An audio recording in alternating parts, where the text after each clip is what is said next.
Hello, America. Today, we're going to talk about how you can multiply the impact that you're having in your organization by leveraging cadence calls, right? So, quick story. I'm on the airplane sitting next to the head of sales for the North American division of Lenovo, and he mentioned that he has a cadence call coming up.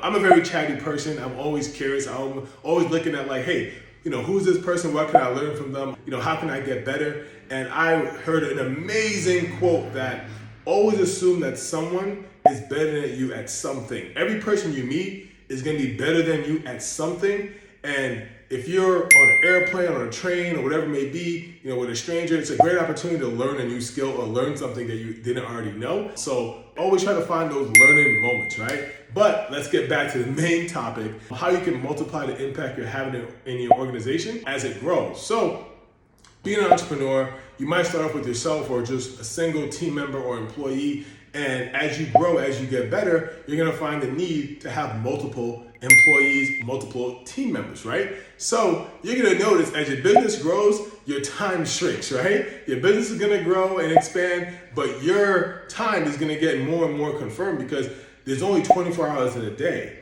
And the only way you can multiply how much time you have is by investing in the correct team members, like people who are going to have your vision and do the things the way that you would do them or better at particular things. And in order to keep everything on track, you have to install these weekly meetings, right? And they're called cadence calls. So you want to identify the core pieces of your business: sales, marketing, fulfillment, administration, whatever that might be for your organization.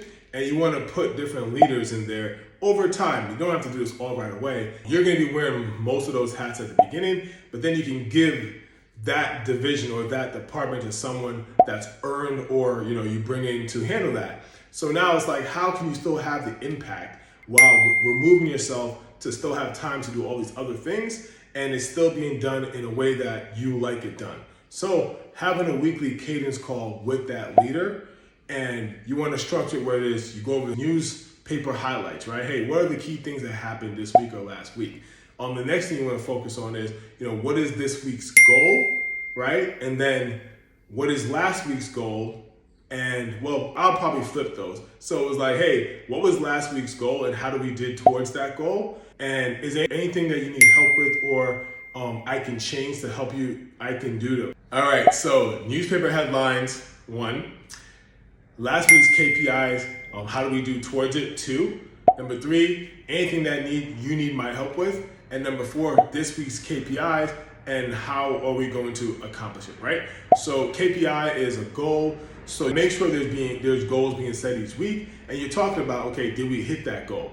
Awesome, we hit it. Okay, let's review it. If we didn't hit it, what happened? Do you need my help with anything? That sort of thing. You want to make sure you give your leaders the room to do it their way, right? You agree on what needs to be accomplished, right? The what, but the how, you allow them to do the how their way, because that's why they're a leader, right? This is why you brought that person in. This is why you identify them, is to do it in a high level way. And if you micromanage them, you rob them from their inner genius, right? You rob them from, the thing that you brought them in to do. So always keep that in mind. You want to have clear cut KPIs or goals, and then you allow them to do it their way within your structure, within your organization. So hopefully I was clear on that and this helps, and I will see you soon, America.